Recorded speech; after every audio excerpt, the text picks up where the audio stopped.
My son expected me to pay off his credit card debt after he splurged on designer clothes, claiming, "You're my parent, you're supposed to fix my mistakes."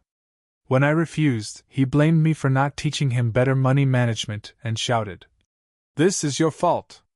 I calmly replied, "I taught you responsibility, you just chose entitlement. Time to learn the hard way." I'm Mark. I'm 52, live in Cedar Rapids, Iowa. I've worked at the same paper mill for 29 years. Raised my only son, Tyler, on my own after his mom left. She left in the middle of a school night when Tyler was 8. Packed her bags while I was at work and left a sticky note on the fridge that said, "I can't do this anymore." No warning. No goodbye to Tyler. That night, I sat him down and told him I'd always be there. I promised I'd never leave him. And I meant it. I worked nights, mornings, doubles when needed. Packed his lunches, ironed his school clothes, made sure he always had a ride to school and baseball practice. When he turned 12, I made him get a summer job, mowing lawns, helping out our neighbor Earl with garage cleaning.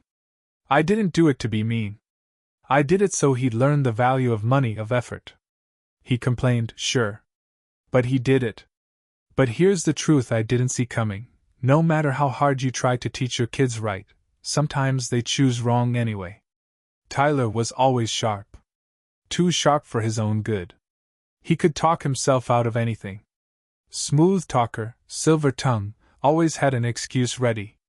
When he got caught cheating on a math test in 10th grade, he told the principal he was under too much pressure from me. That I pushed him too hard. I grounded him. Took away his Xbox.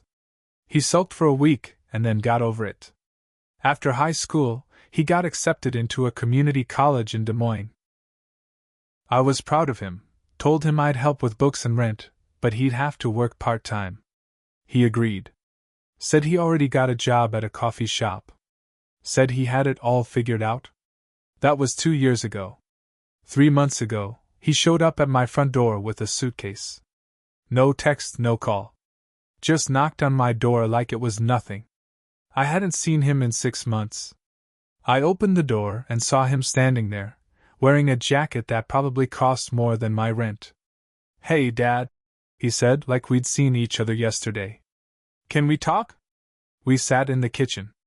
He didn't waste time. "I need help," he said. "I've got some credit card debt." I nodded. "How much?"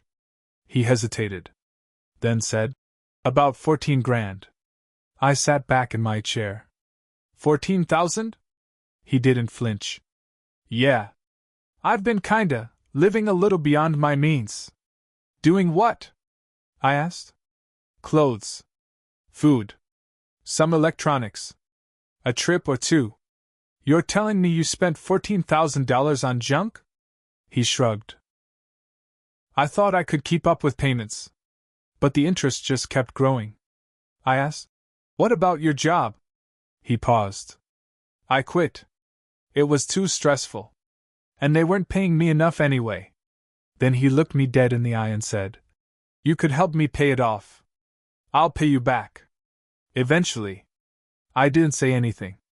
"I mean, you're my dad. You're supposed to help me when I mess up." That sentence sat in the air for a long time. He kept going. "You always said you'd be there for me. Well, I need you now." I looked at him, and something clicked. He wasn't embarrassed. He wasn't even upset. He expected it. He expected me to just write a check and clean up his mess. When I didn't answer right away, he added, "Besides, this is kind of your fault anyway." I raised an eyebrow. "Excuse me? You never really taught me about money. You didn't teach me how to manage it. You just threw chores at me and expected me to figure it out. This whole thing, this debt, it's on you too." That's when I got up from the table. I looked at him and said, calm and clear, "I taught you responsibility. You just chose entitlement. You want to blame me for your mess, go ahead. But I'm not paying a damn dime." His face changed. From smug to shocked. Then to angry. "You're seriously going to let your own son drown?" I stared at him. "Yes. I am." He stood up, grabbed his bag, and said, "You're a cold bastard." Then he slammed the door behind him. After Tyler stormed out, I didn't hear from him for 2 weeks. No texts. No calls. I figured he was mad and staying with a friend or back in Des Moines. I was hurt, yeah, but mostly I was done. I wasn't going to let him bleed me dry so he could live like some social media influencer while I broke my back on the night shift.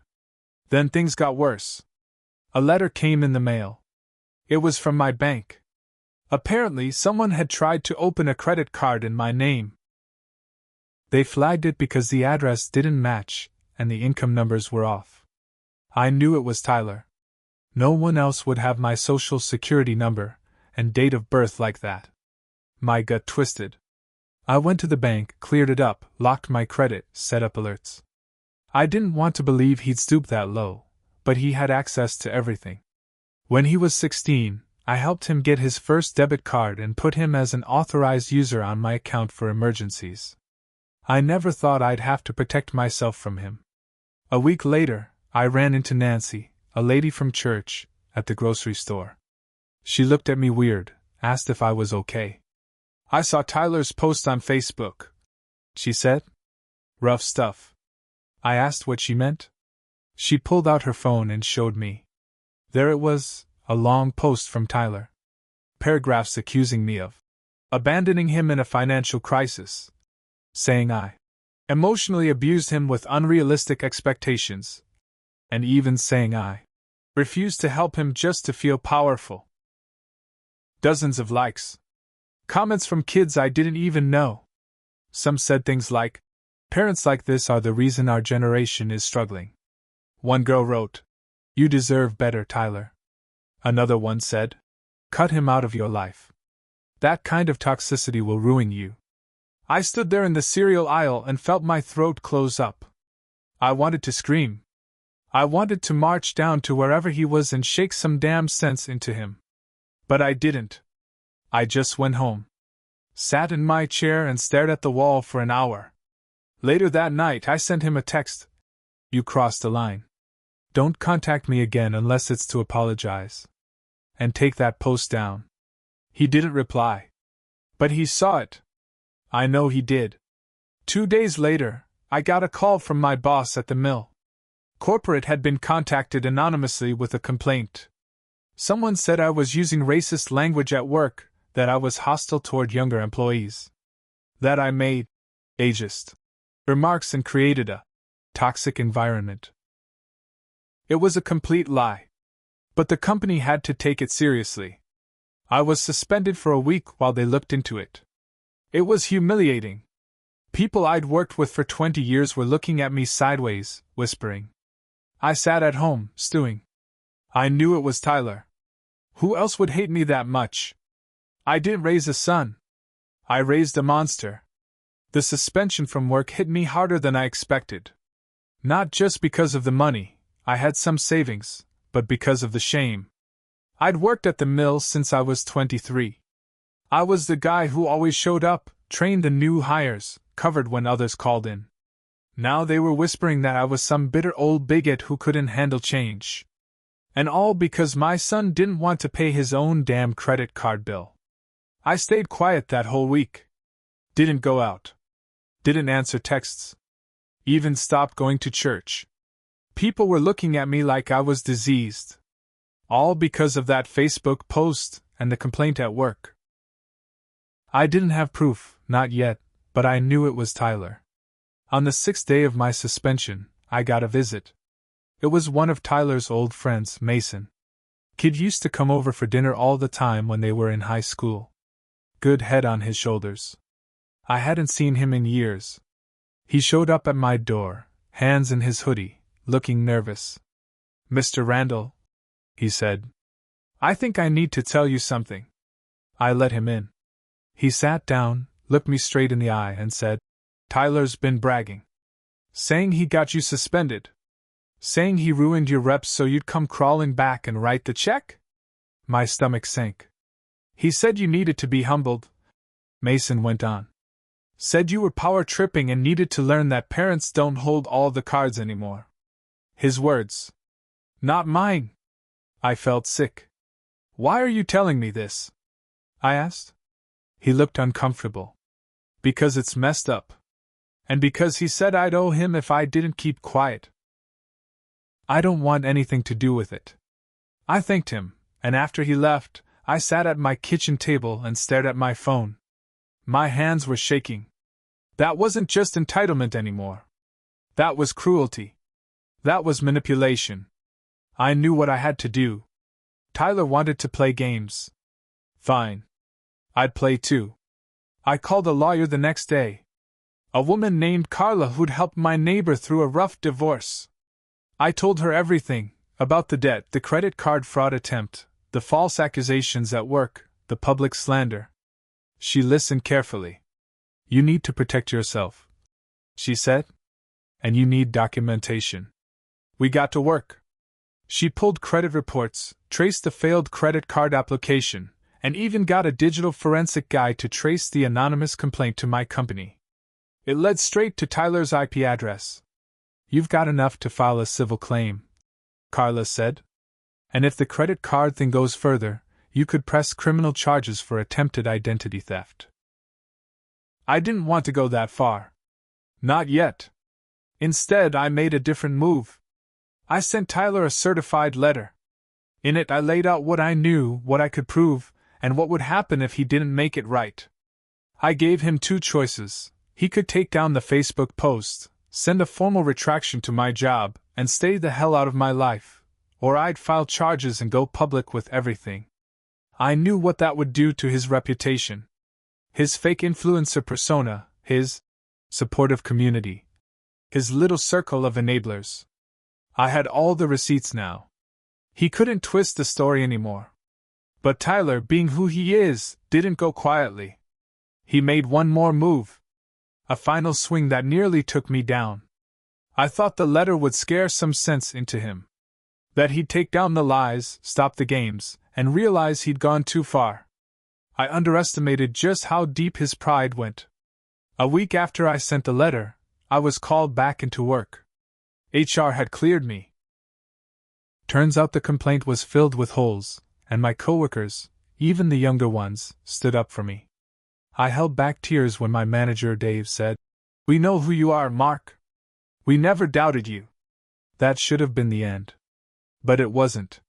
3 days later, I came home to find my garage broken into. My toolbox gone. My riding mower stolen. A busted window in the side door. I called the cops. They dusted for prints, filed a report.